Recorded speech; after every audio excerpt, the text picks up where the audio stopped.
नमस्कार, आप देख रहे हैं बिग फाइट लाइव और आपके साथ में विजेंद्र सोलंकी। राजस्थान में 6 जिलों में पंचायत समिति और जिला परिषद के चुनाव होने हैं। आज नामांकन का आखिरी दिन था। इस दौरान नेताओं के खिलाफ नारेबाजी से लेकर धक्का मुक्की तक सब कुछ देखा गया। आरोप लगाए कि टिकट सही व्यक्ति को नहीं दिया गया और ये दोनों ही पार्टी में नजर आया। हालांकि इस तरीके की घटनाएं आम है, क्योंकि जिसे टिकट मिलता है वो खुश नजर आता है, पार्टी के हित में बयान देता है, और जिसे टिकट नहीं मिलता वो भेदभाव का आरोप लगाता है। हर चुनाव में लगभग यह देखा जाता है। लेकिन सवाल यह कि इन चुनाव का परिणाम प्रदेश की राजनीति में क्या वाकई में असर डालेगा, क्योंकि कांग्रेस में आरोप ये भी लगे कि निर्दलियों की ज्यादा सुनी जा रही है और कांग्रेस के हारे प्रत्याशियों को नजरअंदाज किया गया है। कहा यह भी गया कि कांग्रेस को यह तय करना है कि उसे संगठन बचाना है या फिर सरकार बचानी है। वहीं दूसरी तरफ बीजेपी है। 6 जिलों में 6 सांसदों की प्रतिष्ठा दांव पर लगी है। खुद प्रदेश अध्यक्ष के जिले में चुनाव है। तो क्या इस चुनाव के बाद राजस्थान में दोनों ही पार्टियों में एक अलग तरीके की राजनीति नजर आएगी? आज बात इसी मुद्दे पर कि चुनाव की पंचायती का परिणाम क्या होगा।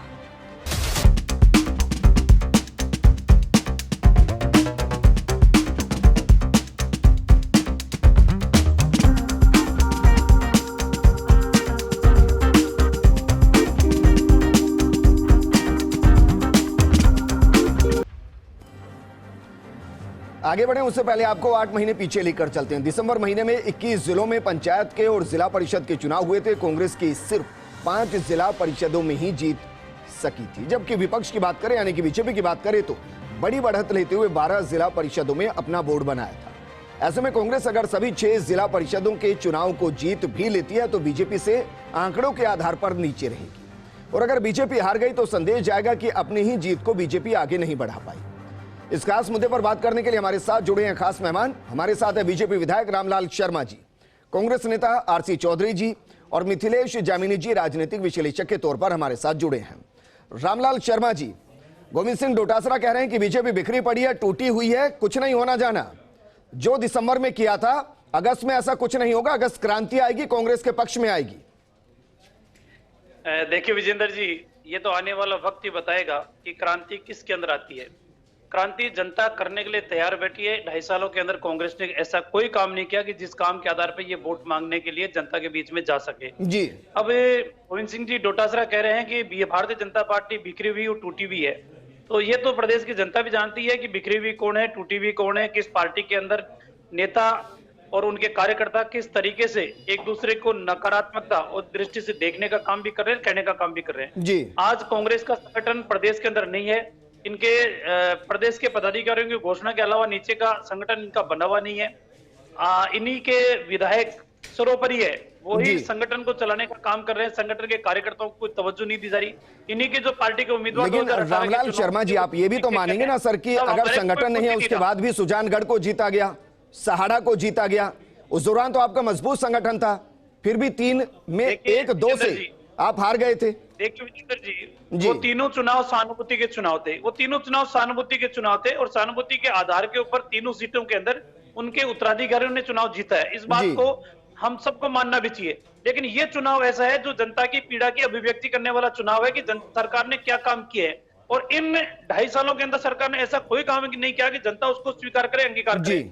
आज भी दौसा जिले के अंदर कम से कम 60 किसानों की जमीन को नीलामी करने के लिए उपखंड अधिकारी ने नोटिस निकाल दिए कि आपकी जमीन की नीलामी कराएंगे, नहीं तो आपने जो ऋण ले रखा है बैंकों से वो बैंकों का ऋण जमा कराने का काम करे। और दूसरी तरफ सरकार वाहवाही ठोक रही है कि हमने किसानों को करोड़ों रुपए का ऋण माफी करने का काम कर दिया। ठीक है, वापस मैं आपके पास आऊंगा। आरसी चौधरी जी हमारे साथ है। आरसी चौधरी जी, कहा जाता है कि सेनापति के बिना जंग नहीं लड़ी जाती है।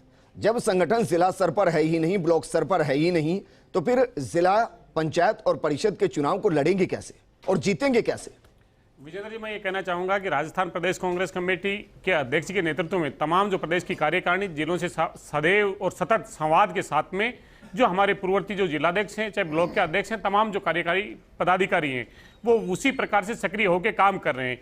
ये जो बात कर रहे हैं रामलाल शर्मा जी, कह रहे हैं कि संगठन नहीं बना पाए, ये खुद जानते हैं कि 74 दिन तक जो पार्टी का अध्यक्ष तय नहीं कर पाए। आज तक मंडल अध्यक्षों को लेकर विवाद चलता रहता है। तमाम सबसी चुनौतियां हैं, लेकिन चुनौती ये होनी चाहिए कि जहां पे जो नेतृत्व है, जो नेतृत्व प्रदेश में मुख्यमंत्री के तौर पे देखा जाता है, जो जीते हुए सांसद इन्हीं केंद्रीय मंत्री हैं, उनकी बगावत होती है। जयपुर के अंदर तमाम नेता बैठे रहते हैं, जयपुर के जो सांसद हैं वो बाहर निकलते हैं नाराज होकर, उनकी सुनी नहीं जाती है एक नारे हुए विधायक के कारण, पूर्ववर्ती विधायक के कारण। इसलिए भारतीय जनता पार्टी के अंदर वर्चस्व को लेकर जंग है। ये यहाँ पे 8 संभागों के अंदर 8 मुख्यमंत्री बने हुए घूम रहे। अगर ये जनता की आवाज उठाते, आज जनता महंगाई से त्रस्त है। आज किस प्रकार से पेट्रोल, डीजल और gas cylinder, Bharatiya Janata party के एक नेता की ऐसी हैसियत नहीं कि केंद्र की सरकार के सामने वो आवाज मुखर कर सके। भारतीय जनता पार्टी के नेता ने किसानों के प्रति हमदर्दी जताने का प्रयास किया। पूरा देश जानता है कि आज पिछले 9 महीने से असंख्य किसानों ने अपनी शहादत दी इस सरकार की तानाशाही और अहंकारी रवैये के कारण। आज ये किसान इंतजार कर रहा है कि कौन उसका सच्चा हितैषी और कौन नहीं है। ये आने वाले जो 6 जिला परिषद के जो जिला प्रमुख के जो चुनाव है और पंचायत समिति के चुनाव है, उसके अंदर भारतीय जनता पार्टी को आईना दिखाएगी। अच्छा, आरसी चौधरी जी, ये सारे मुद्दे तो दिसंबर में भी थे, 21 से 5 पर ही रह गए थे। ये मुद्दे तो तब भी थे सर, महंगाई तब भी थी। हाँ विजेंद्र जी, जो आपने जो जिक्र किया 21 से 5 और भारतीय जनता पार्टी के जो 12 आपने जिला प्रमुख का जिक्र किया, उसके नीचे भी पंचायत समिति के प्रधान बन के आए थे, पंचायत समिति के सदस्य थे, जिला परिषद के सदस्य थे। अगर आप उन पे चर्चा करेंगे तो निश्चित रूप से आपको पता चलेगा कि कांग्रेस ने किस प्रकार से मतों में बढ़त पाई, किस प्रकार से अधिक पंचायत समितियों में कब्जा किया। लेकिन कहीं ना कहीं हमारे ऐसे सिस्टम में कोई त्रुटि रही होगी जिसके कारण हम जिला प्रमुखों को ज्यादा नहीं बना पाए। लेकिन आरसी चौधरी जी, तो मानकर चलूं ना सर, 8 महीने में उस त्रुटि को तो समझ लिया गया होगा। बता दीजिए क्या त्रुटि थी जिसको सही किया। निश्चित रूप से जिस प्रकार से जो हमारे जो संगठन के जो लोग हैं, जो पंचायत समिति के अंदर जो हमने ध्यान दिया, प्रधान बनाने का हमने प्रयास किया, जो पार्टी के तमाम जो नेताओं के साथ में एक जो प्रमुख को लेकर चलना था, आज हमने वो शीर्ष नेताओं को जिम्मेदारी दी है। जो हमारे विधायक हैं, जो हमारे संगठन के वहां पे ब्लॉक के लोग हैं, जिलाध्यक्ष हैं, उन सबको पंचायत समिति। अच्छा, विधायकों से सही याद आया सर, आने वाले कांग्रेस के अंदर तो कांग्रेस के ही प्रत्याशियों ने आरोप लगा दिया जो हार गए थे 2018 के, या तो संगठन बचा लीजिए या सरकार बचा लीजिए। हाँ, निर्दलियों के सुनकर अगर टिकट बांटेंगे तो संगठन उन जगहों पर बर्बाद हो जाएगा। विजेंद्र जी संगठन की ही सुनी जा रही है, लेकिन जिन आपको कह रहे हैं कि जो विधायक निर्दलीय जीत के आए, जिस दिन वो पहले दिन जीत के आए थे, उन्होंने कांग्रेस के साथ में आस्था व्यक्त की। ना सिर्फ उन्होंने पहली बार जीतने के बाद में, उससे पहले भी लगातार उनकी पीढ़ियां कांग्रेस के अंदर काम करती रही है। आज जो संगठन ने निर्णय किया कि कौन व्यक्ति जीत सकता है, चाहे हमारे प्रत्याशी का रहा हो, चाहे वर्तमान विधायक का रहा हो, उसी नेतृत्व उसी बात को लेके और प्रदेश अध्यक्ष जी ने निर्णय किया है। और वहां पे मैं आपको आश्वस्त करता हूं कि हमारे जो नतीजे हैं वो उत्साहजनक रहेंगे। ठीक है मिथिलेश जी, मैं आपके पास आऊं उससे पहले कुछ तस्वीरें दिखाता हूं। तस्वीरें हैं जोधपुर की, 2 तस्वीरें आई और दोनों में एक सी ही तस्वीरें दिखाई दी, दोनों में नारेबाजी हो रही थी। ये तस्वीरें हैं बद्रीराम जाखड़, वॉल्यूम दीजिए जरा।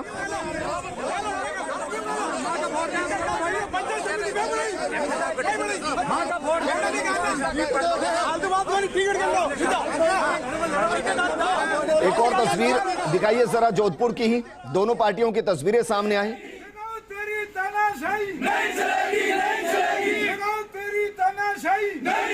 चलिए मिथिलेश जामिनी जी, सर इस तरीके की तस्वीरें अलग अलग जगह से आई है, लेकिन जो बड़े नेता, स्थापित नेता, उनके खिलाफ इस तरीके की जब घटनाएं होती है तो ये तो समझ में आता है कि कहीं ना कहीं असंतोष तो रहा है।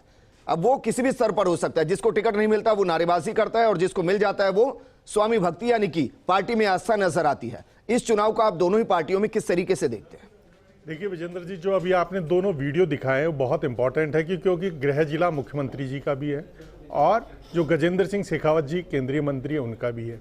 इंपॉर्टेंट चीज़ है कि बद्री जाखड़ अशोक गहलोत जी के बहुत नज़दीकी माने जाते हैं। अगर उनके खिलाफ नारेबाजी हो रही है तो घर में कुछ न कुछ गड़बड़ चल रही है। गजेंद्र सिंह शेखावत जो अपने आप को भावी मुख्यमंत्री की रेस में मान रहे हैं, उनके खिलाफ बाबू सिंह राठौड़ जो भाजपा के पूर्व विधायक हैं और किसी जमाने में दोनों जोधपुर नेशनल जो जोधपुर यूनिवर्सिटी है उसके प्रेसिडेंट रहे, बहुत याराना था, लेकिन वसुंधरा राजे ने अपनी चाल चलाकर बाबू सिंह राठौड़ को अपने खेमे में डाल लिया और उसके बाद जो आज नज़ारा देखने को मिला वो भाजपा के लिए सुखद तस्वीर नहीं है। आने वाले दिनों में ये तकरार और बढ़ेगी और मुख्यमंत्री के पद के लिए जो चाहत रखने वाले हैं वो कहीं ना कहीं सड़कों पर लड़ते नजर आएंगे। जो आज नज़ारा देखने को मिला ये दोनों दलों के लिए ही शुभ नहीं है। लेकिन एक और सुखद तस्वीर भी है इस चुनाव की कि इस चुनाव में तीसरे मोर्चे के रूप में जो आरएलपी उसने अपने प्रत्याशी उतारे हैं और पर्टिकुलर जोधपुर बेल्ट में, सीकर बेल्ट में, भरतपुर में जहां किसान कौम का बाहुल्य है वहां मजबूती से लड़ रही है। तो अगर इन तरीके की रस्साकसी रोज देखने को मिली तो तो जनता बहुत जल्दी अपना निर्णय लेती है और बदलाव और विकल्प की तलाश में रहती है। दोनों दलों को समझ लेना चाहिए।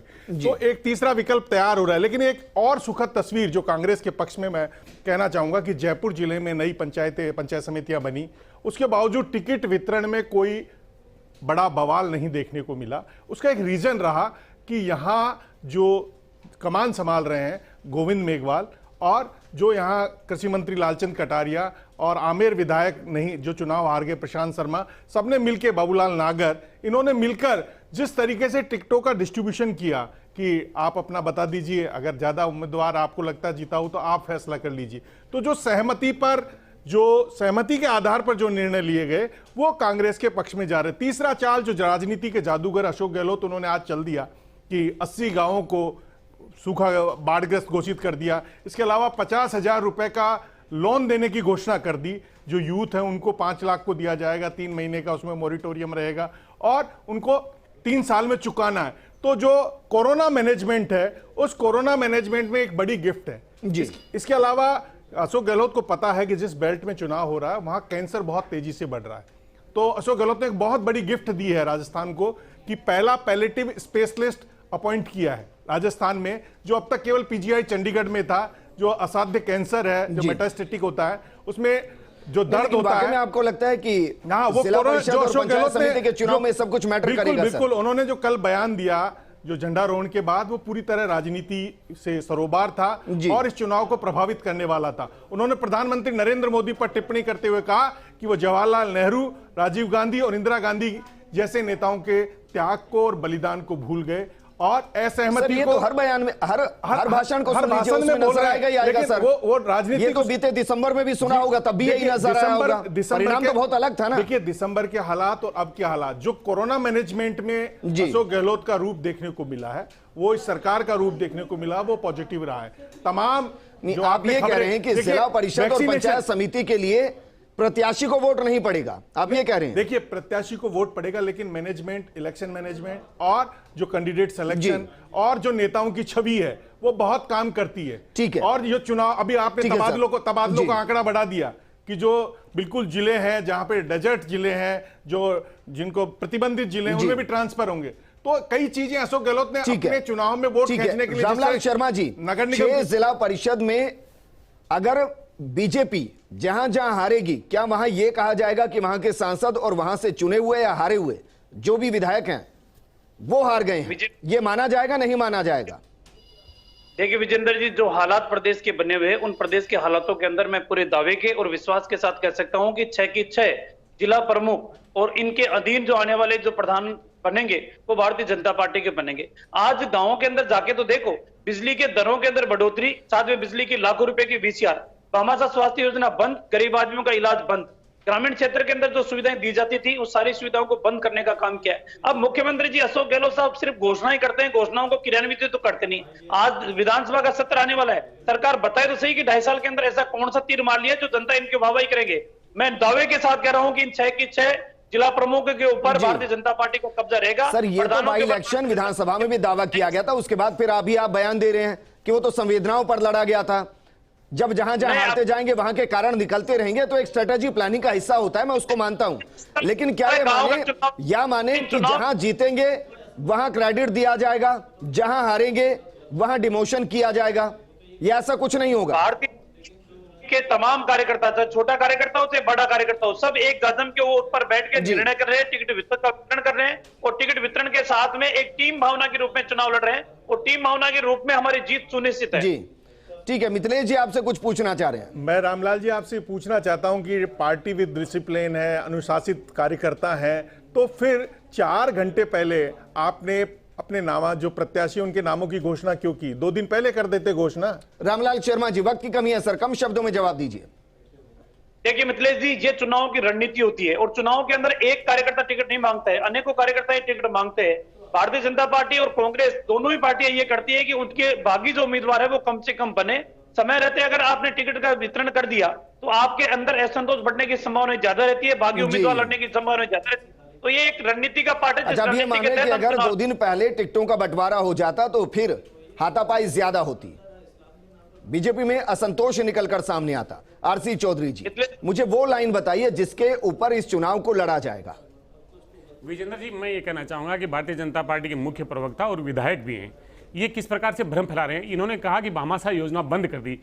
अच्छा लगता है ये चिरंजीवी योजना का जिक्र करते। पूरे देश के अंदर एक ऐसा राज्य है जहां पे हर व्यक्ति को स्वास्थ्य का लाभ दिया गया है। ये जुमलेबाज और झूठ बोलने के अलावा कुछ जानते नहीं, जनता के दुख दर्द में भागीदार हुए नहीं। यहाँ पे इनके जो नेता थे वो नेता कोरोना की लड़ाई के अंदर कहीं पे नजर नहीं आए।